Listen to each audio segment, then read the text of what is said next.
তোমরা সবাই বলছিলে দিদি তোমার ওই ম্যাজিক ওষুধ বড়িটার রেসিপি দাও, সেই আজকে ওষুধ বড়ির রেসিপি নিয়ে চলে এসেছি, যেটা খেতেও যেমনি টেস্টি আর খেলে পরে চুল কালো হবে, চুলের গোড়া মজবুত হবে, চুল লম্বা হবে, চুল স্বাস্থ্যোজ্জ্বল হবে। আবার অন্যদিকে এই বড়ি খেলে পরে তোমার ওজন কমে যাবে, তোমার ব্লাড সুগার কন্ট্রোলে থাকবে, কোষ্ঠকাঠিন্য দূর হবে, সর্দি কাশি দূর হবে, কিডনি ঠিক থাকবে, হাড় মজবুত হবে। কত গুণ বুঝতে পারছো? তাহলে আর দেরি কেন, চটপট করে তৈরি করে নাও। কী করতে হবে, কাঁচা আমলাগুলোকে খুব ভালো করে ধুয়ে আর তারপরে সিদ্ধ করে নিতে হবে। সেই মোমো মেকার আছে না, মোমো মেকার দিয়ে পরে সিদ্ধ করে নিবে, তারপরে মিক্সিতে পেস্ট করে নিবে যেন কোনো রকম লাম্পস না থাকে, জানলে। এইবারে কড়াইয়ে তুমি 1 চামচের মতো ঘি দেবো, দিয়ে গ্যাসটা কিন্তু লো টু মিডিয়াম ফ্লেমে থাকবে। এই যে আমলার পেস্টটা করেছিলাম, আমলার পেস্টটা এখানে দিয়ে দেবো। তারপরে অনেকে দেখলাম চিনি দিয়ে করছে, বলি চিনি দিয়ে করলে পরে ইয়ার আর কি গুণটা রইবে শুনি একবার। ইয়ার লেগে গুড় দিয়ে পরে করবে, গুড় দিয়ে করবে, টেস্টের কোনো রকম কোনো খামতি হবে না। আর রঙটা দেখছো কি রঙটা এসেছে দেখো একবার। আমি তো চামচটা তুলে তুলে শুধু রঙটাই তোমাদেরকে দেখাচ্ছি, বলি আর দেখাতে হবে নাই মা, এইবারে বাকিগুলো দেখাও কি কি দিতে হবে। এইবারে তুমি দেবো কী বলে ওটাকে, বিট নুন, অল্প একটু বিট নুন, তারপরে দেবো সন্দক লবণ।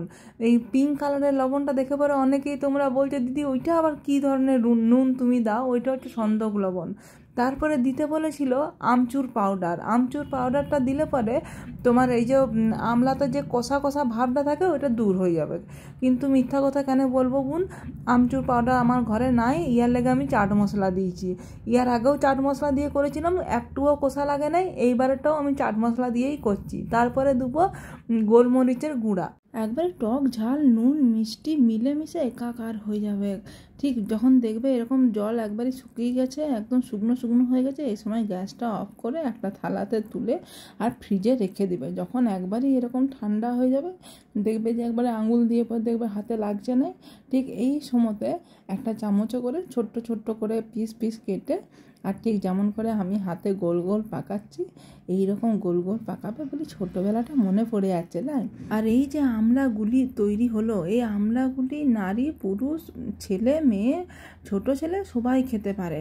এই গুলিটাকে আরও রূপবতী করার জন্যে আমি এখানে আমুল দুধের গুঁড়ার সঙ্গে মিশিয়ে দিলাম। দিয়ে এবার দেখো উপরে তোমার একদম ময়দা মাখা মামুনির মতো হয়ে গেছে, হ্যাঁ। আর ভিতরে হচ্ছে আসল গুণটা। অনেকে দেখলাম চিনি গুঁড়া দিয়ে পরে এই গুঁড়াটাতে মিশাচ্ছে, বলি চিনি যদি খাবো তাহলে আর এটা করে পরে স্বাস্থ্যকর স্বাস্থ্যকর বলে চিৎকার করছি কিসের জন্যে, না। চিনিটা খাওয়া একেবারেই ভালো নয়। চিনি তুমি মুখে মাখো, মুখের গ্লেজ বাড়বে, তুমি চুলে দাও, চুলের গ্লেজ বাড়বে। তাহলে এইখানে আমার তৈরি হয়ে গেছে আমলা বড়ি। হ্যাঁ, উপরে যে আমুল দুধের কোটিংটি দিয়েছি এটি কিন্তু অপশনাল বাপু, দিতেও পারো না দিতে পারো, ওইটি হচ্ছে রূপবতী, রূপটি বাড়িয়েছে। আর অন্দরমে হচ্ছে তোমার আসল গুণটি।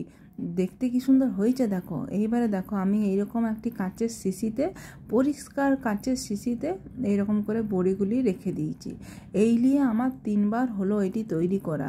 মানে আমি দিনে সারা দিনে তোমার 4টে তো খাই। আমার খেতে দারুণ লাগছে, দারুণ।